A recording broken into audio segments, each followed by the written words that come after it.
Thank you guys for sticking with us. I know it's been a very long day and that there's been a lot of information presented. Hopefully it's been good and helpful information and that there's been a lot to learn. I know I've learned a lot. So thank you to all of our speakers again, and thank you guys for coming.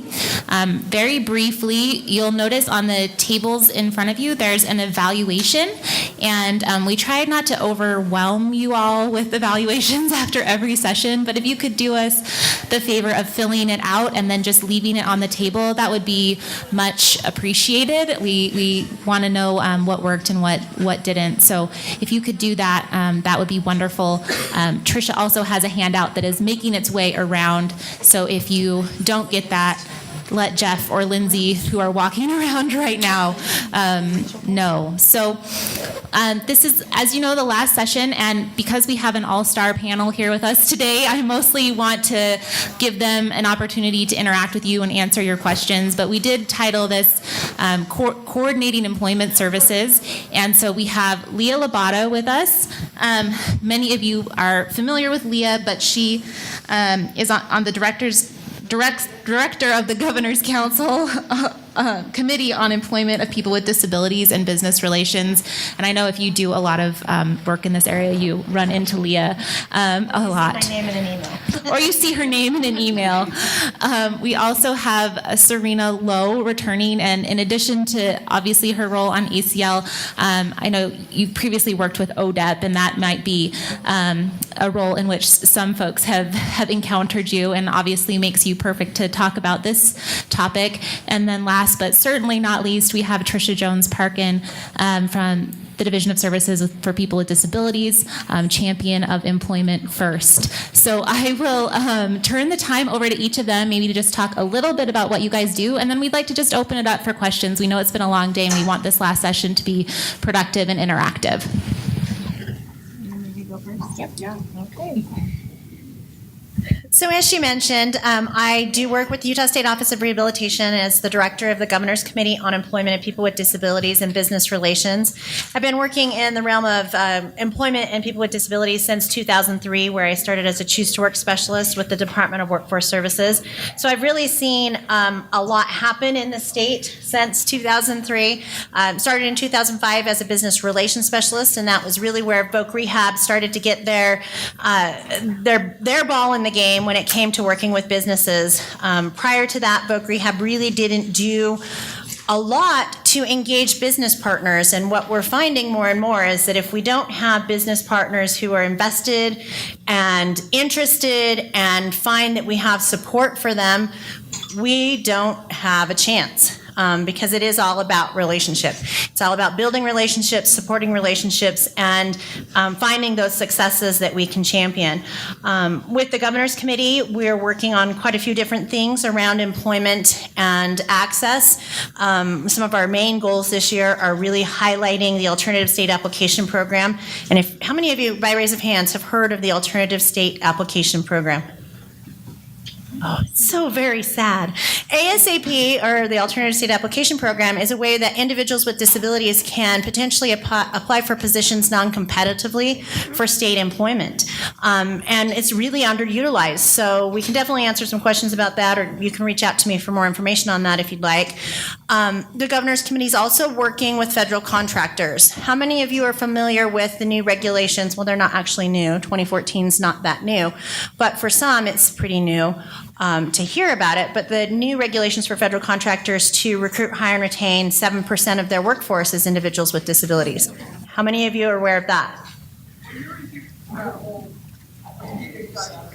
Federal contractors now have some requirements to recruit, hire, and retain 7% of their entire workforce from entry level to top level positions. So not just entry level as individuals with disabilities. And federal contractors are actually asking their employees to fill out a voluntary self-disclosure form stating whether or not they have a disability. Not what their disability is, but whether or not they have a disability and are willing to disclose. How many of you help with filling out applications for individuals? Have you seen the question now at the end of the application where they say, are you a person with a disability? That's a federal contractor. They have to do that. So that marking that box is not going to discriminate against a person. It actually helps them get their numbers, and the business wants to know if a person has a disability. So I don't want people to be afraid of that question. The other things we're really working on with the Governor's Committee is notoriety. Honestly, the Governor's Committee's been around since the 1960s in Utah, and I can tell you that most people that I run across have no idea that the Governor's Committee exists. So we're trying to get that out there, that there's a lot of good work happening with this committee of business partners, state agencies, and community partners and individuals with disabilities. The Governor's Committee has championed getting the United States Business Leadership Affiliate here in Utah. So as of May 25th, we have a Utah Business Leadership Network. And that's a business-to-business mentoring model for businesses who are interested in recruiting, hiring, and retaining people with disabilities. We also have our People with Disabilities Network, which is some ways that we can get businesses to post positions through the Department of Workforce Services with a keyword, PWDNET. So if you look up job postings and look up that keyword, you'll find our state business partners and those businesses who do want to recruit, hire, and retain people with disabilities. And along those lines, if you do a search with the word disability or disabled and you see the EEO tagline that says disability or disabled, that's a federal contractor and another business that might be more friendly to hiring people with disabilities. Yes? Sorry, we're like not able to keep up with you. I am a fast talker. I'm so sorry. Can you like send out those keywords? Yes, I can put something together and get it over to Laura and get it out to you guys. We really do have a lot going on with what we do with business relations in the Governor's Committee in Utah. And then we do our Golden Key Awards every year, and those will be coming up on October 24th. And along with those Golden Key Awards, we do have, for the last 2 years, one of our business partners donating to a scholarship for transition age youth who are going to be continuing their education, whether it be technical training, other training, or college. And those applications are due September 19th. So I definitely can get that out quickly to Laura, or you can go to the USOR website, usor.utah.gov. And in the news and events, there's some information there about that the Golden Key Walmart scholarship. So I'll let you guys talk. Well, I'll be brief, because I have nothing exciting to add after that, and also because I already talked your legs up, but just a couple of things for my colleagues at ODEP who aren't here, and also just ACL. So I'm with the Administration for Community Living, which has the Administration for Intellectual and Developmental Disabilities underneath our agency. And one of the programs, we have a small but I think thriving investment in employment systems change grants through the partnerships in integrated employment. And the state of Utah is one of our new round of grantees. And I'll let Tricia tell you a little more about how they are focusing those efforts towards transition supports for youth with significant disabilities in the state. And then we also have a cooperative agreement with the Office of Disability Employment Policy at the U.S. Department of Labor. And prior to coming to ACL, I did work there for 4 years and ran the Employment First State Leadership Mentoring Program, which Utah is also a participating state in. And that program is really intended to help states think about the alignment of service definitions and funding and across different systems and policies related to increasing integrated employment opportunities and outcomes, but also prioritizing competitive integrated employment is kind of the priority of publicly financed state supports. So we've been working with about 44 states over the course of several years, and I think we're learning a lot about how to commingle resource braiding efforts and coordinate and commingle staff resources across different systems, and also really be intentional about the policies that states are drafting across different agencies to promote promote, cross-agency collaboration like what you see up here. So happy to turn it over to another state expert, but be happy to answer any questions related to some of the federal level work going on. I did talk a little bit about this in the previous session in terms of how the provider transformation work has aligned with the overall employment first efforts for our state and the rates and reimbursement restructuring that we've been working on that Serena talked about. So my role at DSPD has been to coordinate the Employment First State Leadership Mentoring Program. We did apply for the PI grant it feels like it was forever ago, but my big first federal grant, I think the technical assistance partnership with ODEP prepared me for it a little bit, but we were able to be awarded, and Kelly Hess is the program manager for that initiative, and we have our TASH Yes Center folks here as well this week, so they got to be involved in this conference, but we're really trying hard to work with the schools, right? All the things that we've talked about today in terms of expecting people to have lives in the community. How do we start setting that message and working with educators and really kind of transforming the education system so that folks are prepared, both families and students and educators. So the initiative around our Partnership and Employment Systems Change Grant is making sure that students exit with a paid job. And we're using the customized employment approach to do that. So we're cross-training educators, providers, VR counselors, WIOA youth counselors. So we're using those internships that are available through WIOA funds. We're really braiding resources to make sure that the students with most significant disabilities connected to DSPD services are getting those opportunities. So it's a really exciting project. We have 5 years of funding. We're planning to work with at least 2 new school districts every year and then provide ongoing technical assistance. So it really is an opportunity for providers to jump in and get technical assistance around customized employment and be able to provide that, and also work with schools and youth and have a new source of folks that are getting services. So we're working with students that are both on the waiting list and in waiver services. So that SWI funding is also an option for the grant. So I'm really excited about the PI work and all that we've been able to accomplish around Employment First with the FSLMP. Do you all have any questions for the panel?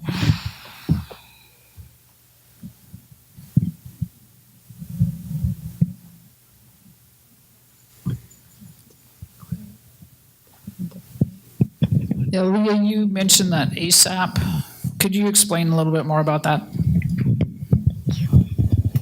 So basically with ASAP, what needs to happen is an individual gets a letter from either a medical provider or a vocational rehabilitation counselor, licensed counselor, who can state that the individual has a disability.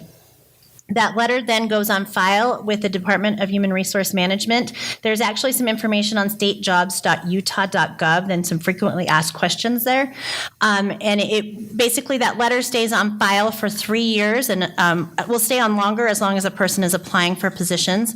The person applies for the positions just as you would apply for any other position, and then they have to contact the coordinator for ASAP. Her name is Sherry Saraceno, and her contact information is on those FAQs. On that statejobs.utah.gov website, and let her know that they're interested in applying for that position utilizing ASAP, that their application is completed, and that they're interested in applying utilizing ASAP. Sherry then reviews the applicant's information to make sure that they meet the minimum qualifications for the job. If they meet those minimum qualifications, then she reaches out to the hiring manager for the state office or agency that has that open position and offers the opportunity for that hiring manager to do a pre-competitive interview.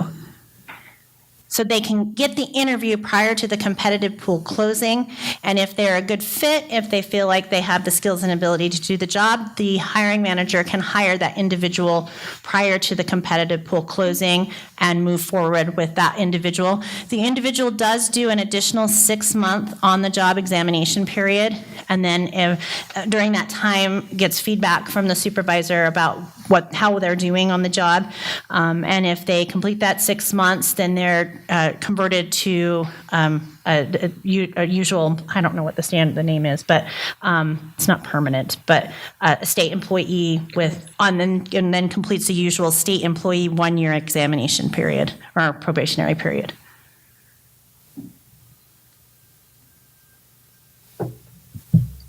Leah, I'm going to ask a question if you don't mind. Yeah. I'm just curious, do you have an idea of the range of job availability and the minimum requirements? So as long as it is a Schedule B position within the state and most state agencies are participating, any position could potentially be eligible. I would recommend that any person that has a disability that is interested in working in the state or federal government get that letter either from a medical provider or a vocational rehabilitation counselor and have it on file. It can be the same letter used for Schedule A, which is a non-competitive hiring authority with the federal government, and then keep that letter electronically, get it to Sherry with the state, and just look at the jobs. If you have the skill and ability to do the job, you should apply and then get a hold of Sherry and say, I'd be interested in ASAP. Is it eligible for this position? And then have it move forward from there. I wouldn't say there's any that you would want to not look at. I would say you try for every single opportunity that you have the skill and ability to do. Though there are some that aren't eligible, and she may say that. Could you guys talk to how DSPD and VR, work together? So if there's a provider who has someone who's working in maybe right now a segregated work setting, and they have an individual who'd like to try to get competitive integrated employment, how can they navigate utilizing the services that are available to them? Do you want to start? Or do you want me to? I want you to start. Okay. So, typically what we have recommended, and it's kind of, come up a couple different ways. If that particular provider wants to help that person find a job, and it's, mutually right, that the person wants that particular provider to help them find a job in the community, there's not necessarily resources or a specific funding pot to help that person go to VR and do that. However, if the provider is interested in helping them with the job, if they're willing to kind of invest that time, just like they did with the ISO process, right, when they came to serve them as a sheltered worker or day service provider, and the VR counselor understands that they went through informed consent when they chose that provider, then it's probably more likely that they would be willing to authorize services to help them move into that different employment situation. It's also really important for support coordinators to be involved in that process, not necessarily taking them to the appointment, but really coordinating so that the voc rehab counselor knows they have long-term support, that support coordinator is going to be the one to make those funding requests when they need the extended support piece and what that's going to look like, or any kind of other services. So there's kind of been a question of who does what first. And I think it just kind of depend on the person, right? If the family's able to help make that meeting happen. But ultimately, the support coordinator's got to be involved if there's long-term funding in place. Obviously, that's different for folks on the waiting list. We've spent a lot of time educating VR counselors about coordinating services and contacting someone at DSPD. There's probably not a week go by that I don't get an email from a counselor that says, hey, this person's ready for long-term funding, and they might have a coordinator, and I just, send that to them, or it's somebody on the waiting list. But it's tough, right? Those counselor positions turn over, and Amy Langoni, that's the supported employment and transition specialist, has been really great about trying to educate. We did a webinar recently about coordinating services, and that was recorded. And we talked a lot about those different kinds of points, but hopefully I covered that question. Do you want to talk about the other side of it? And that's a hard one for me because I don't have a client base. I think counselors could answer that question a lot better than I can. It is really just trying to, we have the Carol Riddell hosts an employment partnership group that meets monthly, and it's really communicating between the different agencies about what's happening and what's going on and what's appropriate for us to be moving forward with as we get new information and new grants and as we move through this process. So I think counselors could probably answer how the coordination happens better than I can. Right. So I don't know if there's a counselor in the room that has any thoughts on that. But it is a continued communication. Right. I think the other piece that I didn't point out earlier is, for in terms of VR services, anyone doing job development or working with folks has to have gone through that ACRE certificate training. So if you're a provider that's only been doing more segregated services and haven't gone through that training, you may not be able to work with that person. We have seen an increase in folks getting that ACRE training. I think obviously people need more than that, right? It's much more than just going to 40 hours of training. You need to have some infrastructure as a provider to support people doing job development and coaching. It's hard work. And so I think that's another piece to just make sure is in place. And I would recommend that individuals who are interested in doing that, of course, has to go through the ACRE training, but that you become involved with the Job Placement and Development Group here in Utah. So JPD is a group of individuals who do job development that meet regularly. We have an annual conference. And really what it is a way for us to have job developers of all types. So people who work with refugees, people who work with individuals with disabilities, people with backgrounds, people who work for the LDS Church and do job development, all attend this group. And the effort there is really to have job developers develop a relationship. If any of you do job development, it can be a little bit, you get a little closed with your contacts because you're building this relationship, and a relationship can be burned so quickly that sometimes it's a little scary to share your contacts with another job developer, not knowing what they're going to say to a business or what they're going to offer in services or support. So with JPD, it allows us to really kind of align what our service delivery model is for job developers who have a professional standard.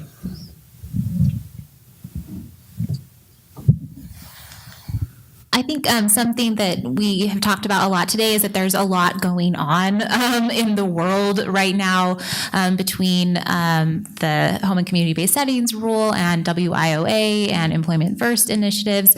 And so I was wondering if maybe, Serena, like on a federal level, you could kind of speak to how those different pieces work together, and then maybe on a state level, what's going on as well.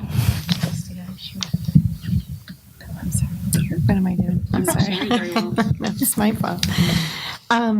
So yeah, it's been a very, very busy few years. And in 2014, not only did the federal Home and Community-Based Services rules come out, but WIOA was passed, the Workforce Innovation Opportunity Act. And then subsequent to that, those regulations have been coming out in kind of a piecemeal fashion through both the U.S. Department of Education and U.S. Department of Labor over the course of the last couple of years. I would say on a federal level, when you look at some of the requirements outlined in WIOA, particularly around youth in the transition realm, and really making sure that individuals who may be at risk of being placed in a subminimum wage position, that there is really an intentional exhaustion of other federal resources and state resources and efforts and strategies for that individual before there's even contemplation about putting an individual in a subminimum wage placement. And the law was very clear. And I will also just tell you, I worked on the outside during the development of those provisions of WIOA and worked very closely with committee staff. And their intention was to really stop the perception of pipelining young people coming, post-IDEA into sheltered workshops paying subminimum wage. And so that was the vision, okay? And when in the implementation of it, there's a lot of different ways that strategies I think that states can apply to make sure that they're bringing in other systems. For example, one of the things that the regulation talks about is, I think they call it an upward mobility plan, but kind of on an annual basis, people that are in sheltered work placements or some minimum wage placements, someone has to go in and actually check and verify that they aren't interested in something else, that there isn't other opportunities for them, et cetera. And that's a really important dimension of this, because the idea, and so now I'm going to segue to the HCBS side to show the alignment, and then I'll give it to the state people. But prior to the federal HCBS requirements, in 2011, so 6 years ago, CMS issued guidance to state Medicaid directors about different ways that different service definitions that they could include in their HCBS waiver, and state plan authorities to help promote services that lead and support competitive integrated employment.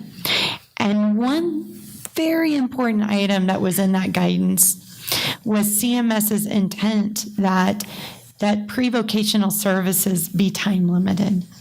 So since the vast majority of pre-vocational services in this country are provided still in a facility-based environment, irrespective of if an individual is making sub-minimum wages or above the minimum wage or what have you in those environments, the expectation is that if Medicaid funding is being used there, that there's a time limit involved. Pre-vocational means just that, preliminary steps to a vocation or a job.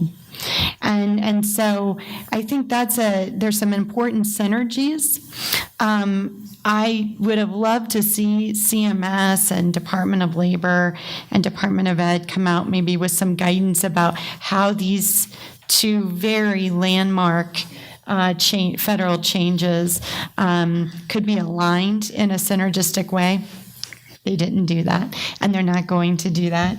But I do think it gives an opportunity for spurred innovation and increased collaboration among state partners who's obligated to actually enforce both of these major federal sets of changes. So with that, I'll kind of give it to you guys to talk about what you're doing here. I guess the one thing that I would say about that is that Utah has a culture of partnership and collaboration. And I think even prior to these changes and new regulations, there's always been a consistent discussion between agencies about the supports and services available to individuals with disabilities when it comes to employment and integration. I think in some ways Utah was kind of ahead of the curve, and we've jumped on board. I mean, you've done a lot of great work, Tricia, to make sure that we were right in line with what needed to be happening. But when I go out to other conferences nationally, I hear a lot of feedback about how Utah partners, and we communicate between agencies a lot better than other states. So I think in some ways we're lucky in that way. I would agree, and I think, our Employment First legislation, when it passed in 2011, named Department of Workforce, Utah State Office of Rehabilitation, and then DSPD, and then mental health was added the next year. And we did that unified plan. I think we all kind of said, yeah, we're going to do this. I think it wasn't a big stretch for Voc Rehab and DSPD and, of course, mental health. But I think Workforce was thinking, well, what does that mean for us, right? Like, we have this universal customer, and they were certainly willing to be at the table and sign the plan. And but as far as actually implementation in terms of Employment First, or what that meant for folks with significant disabilities, I really feel like our PIE grant and our school to work efforts that we started bringing when we brought them to the table really kind of was actionized. That's a word. Put that into action. And that was kind of when I went and met with the leadership folks for it would have been WIA at the time, right? But WIOA. And I said, this is a way that we can all say we're working together around Employment First. Can we start in this one small town in Logan? And there's this really great youth counselor there, and we just kind of played, kind of pieced it together, and it worked really well. And then that was really kind of built our framework for our PI grant. And so now we have WIOA counselors getting trained in customized employment, and they're excited. And they're at monthly coalition meetings with educators, and students are making application to do those internships. So this is something, and again, we're not talking huge numbers. It's 4 or 5 students every year, and then we're building on that. But, we've had students and folks going through these internship opportunities and then getting offered long-term employment. So they're working while they're still in post-high school, and then those hours increasing over the summer after they're working, and it's worked really well. I mean, it's not been perfect in every scenario, but to Leah's point, I think at the top level, we've done a really good job of communicating, working together, but then having some ways to create these, what we're calling local coalitions, I think has really made it happen on a local level, and saying everybody wants this to happen, even though these students can't, the TABE test is ridiculous or whatever it is. We're working through some of those logistics and making it more accessible for folks. So I think specifically all 3 of those pieces, the School to Work grant, or the PI project, really addresses those. But I think we were making some inroads before, but specifically with WIOA, the PI grant really is making that happen for students with most significant disabilities that have not accessed it before. Thank you, guys. That's a lot of great information. Are there anything in particular that providers or families or individuals should know about differences in eligibility or services that they might be able to access based on their age? I know I think are certain programs that are available for transition age youth that might not be available for everyone. Could you guys speak a little bit to, I know there's a lot going on with a certain segment of folks. So VR has been mandated to spend, 15% of our budget on transition age youth, so that's a big change for us in looking at how we provide those services. Amy Langoni really is the expert around transition, so I don't want to step on her toes with any of this, but it has changed how we work with schools, the different initiatives that we're doing. Along the Governor's Committee lines, we're really looking at providing more opportunities for transition mentoring days or disability transition mentoring days around the state, where we used to only have one day where youth would get to go to one business and get an opportunity to see that business partner. We're now trying to do them along the Wasatch Front from Ogden to, the Provo area, and then getting some rural areas as well. And what those transition mentoring days are an opportunity for youth to be able to go to a business and tour the business. The business really hosts the event. They welcome the students into their business, and then they host a mentoring lunch where the youth get to discuss things with the business partners.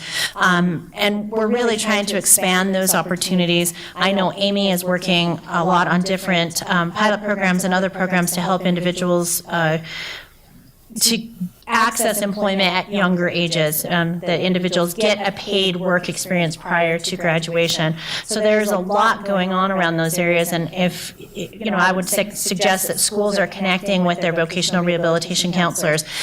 We do have a workability career exploration fair that we do every 6 months, so every April and October we do a job fair, and we're inviting transition age youth to those job fairs, and our business partners who come to those fairs know that youth will be there with the understanding that they're doing career exploration and looking at the pipeline of what's going to happen and what do I want to do, and maybe I really want to look at working with this company I had no idea about before the job fair. I think in terms of eligibility, you nailed it right with the ages 14 to 24. I think just in broad terms of eligibility, folks who are connected to DSPD services in 99% of the cases should meet Voc Rehab's most significantly disabled category, based on what they look for and based on what DSPD's criteria is. It's certainly not automatic, but we look at 3 of 5 functional limitations. They look for 2, and they don't completely line up, but they're fairly close. So again, I think that's really why it's really important for that support coordinator to be making sure that VR counselor understands that. They've not all worked with folks who have more significant disabilities. We've had some people get clogged up in that particular area. I'm seeing some head nods. And because people often need long-term supports if they're connected to DSP. Not always, right? We have lots of folks working independently after a certain period of time. But it takes some time for everybody to kind of understand those things. And I know that there's a couple states that have had some presumed eligibility agreements that I'm really interested in, because I think that would help everybody involved. So I'd like to spend a little more time over the next year figuring that out, because we are expecting people to access VR services first, for the most part, with a lot of these new employment services that we're looking at. Not all of them. If you haven't had a chance to look at the little kind of sheet on here, a lot of these services VR will be funding, but we're going to be focusing on exploration as an alternative to going to VR if somebody just is emphatic about not working and the family doesn't want to, because that's been a challenge, right, is making somebody go to VR and they say, well, I'm only here because I have to, because I want my day program. So we're trying to avoid that scenario with this service of exploration. Really excited about it. And then, if some things come from that, then start that process potentially. So I think it's really just, it comes down to that understanding that you need some help sometimes and help folks coordinate in terms of those eligibility differences. Does that answer? Okay. Well, I know our time is short, so I think maybe I'd just like to throw one last question at the panel and get your great insight and experience.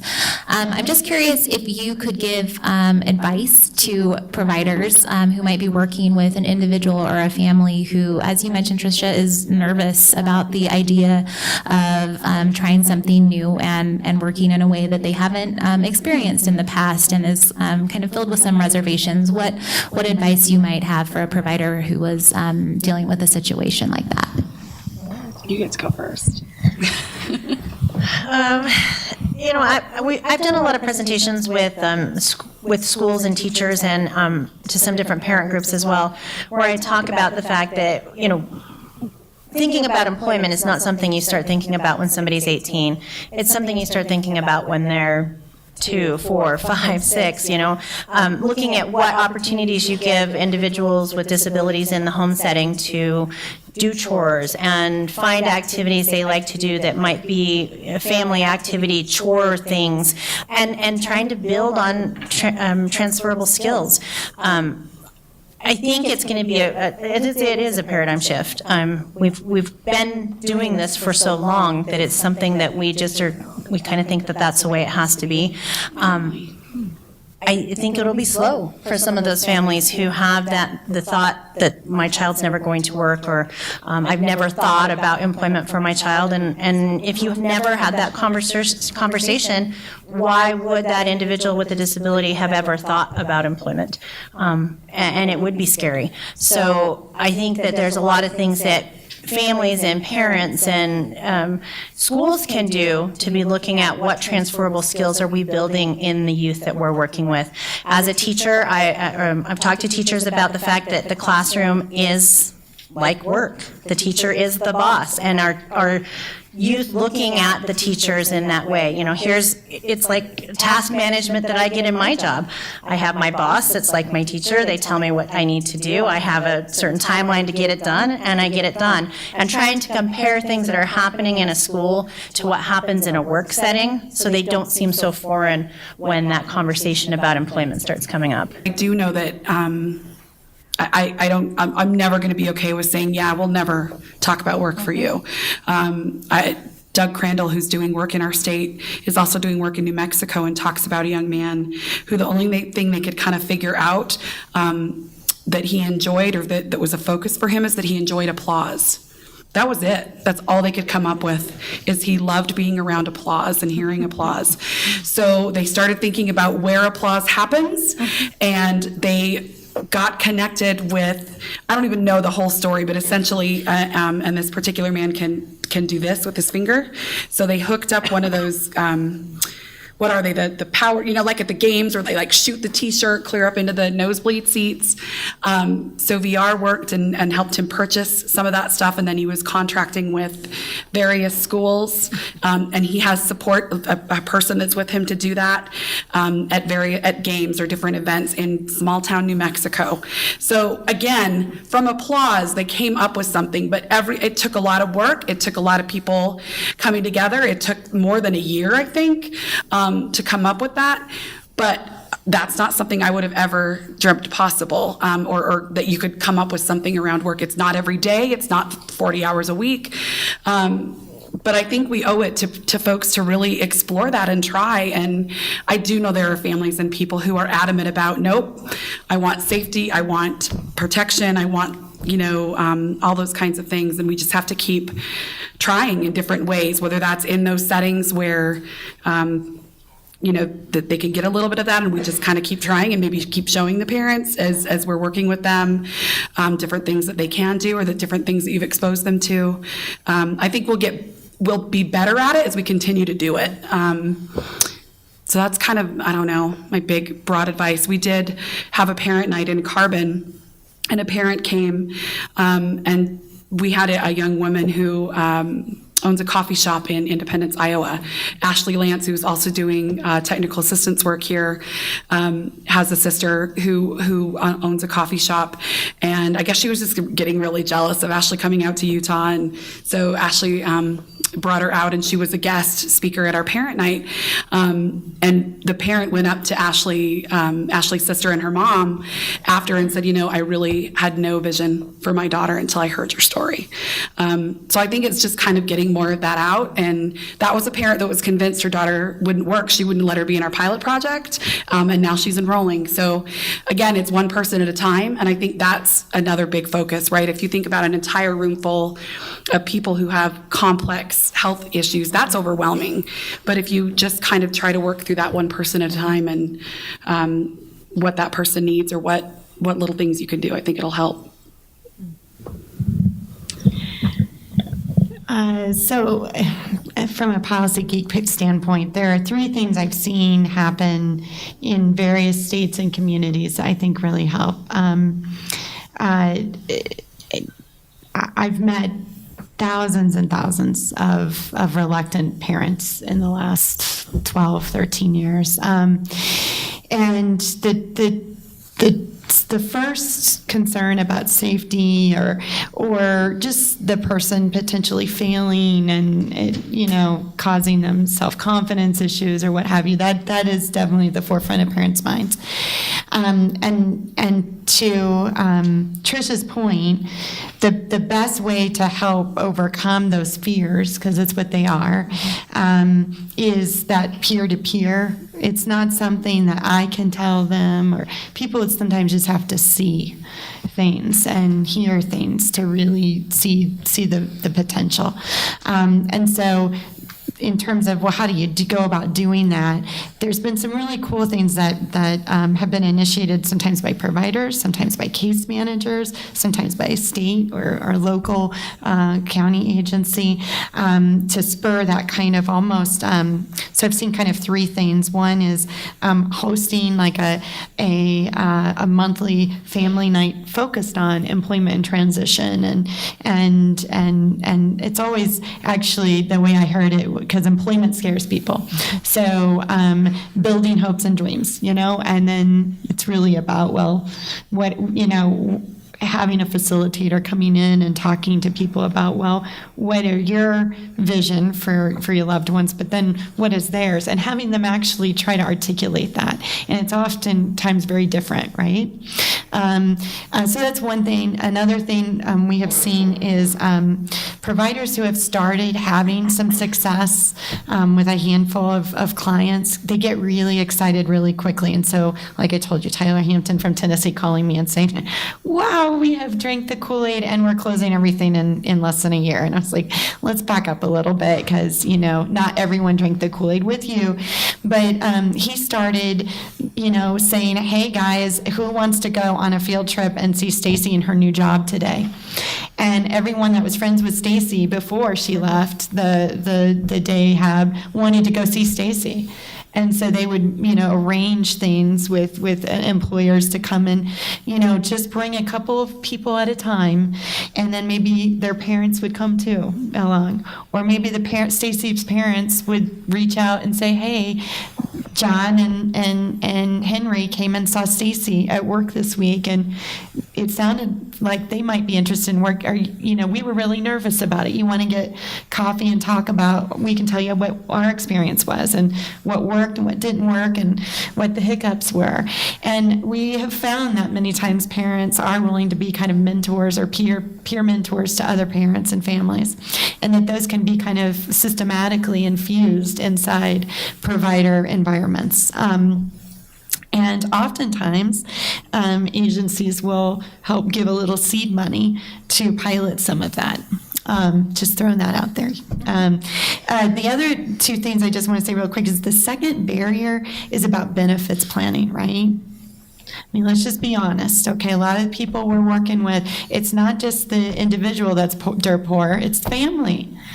And the idea that they might work and make too much money to then, have the Social Security check, or maybe threatening their Medicaid eligibility, there's a lot of stress around that. And there's also a lot of misinformation. So states that have gotten ahead of that are ones that will pay for benefits planning. And I don't know if Utah does, but that is a huge need. If you want families bought in to the potential of their loved ones, they've got to understand and feel empowered that they're taking an educated risk here. So benefits planning is very important part of that and should not be minimized. And just the third part is the school age stuff. And I would just say on that a lot of times, oftentimes, people forget that Part B IDEA funds can be used for transition services in the community, but that oftentimes one must ask for them. And that's an important conversation to have with parents going into IEP meetings. IEPs are the place to talk about transition, and there has to be a goal about transition in the community. And that was one other thing that WIOA put a stop to, and that was allowing education authorities, local school districts, to have the sub-minimum wage certificates, 14C certificates. So in some ways, it's almost forced the conversation of getting these young people into the community, exposing them to mentorships, internships, part-time jobs, just like their non-disabled peers. And so those are just some thoughts on my end. Well, thank you guys so much. I think that was fantastic. I'm entirely biased, but I think I'm right about this. Just one last plug, if you'll please fill out your evaluation, it would be really helpful for us. And would you guys just join me in a round of applause for the panel?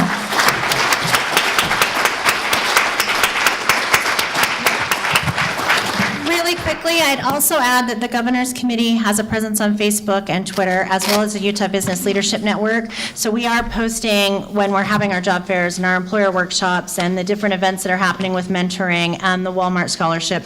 So if you're following us on social media, you'll see those things as well. Thank you. It's great that you have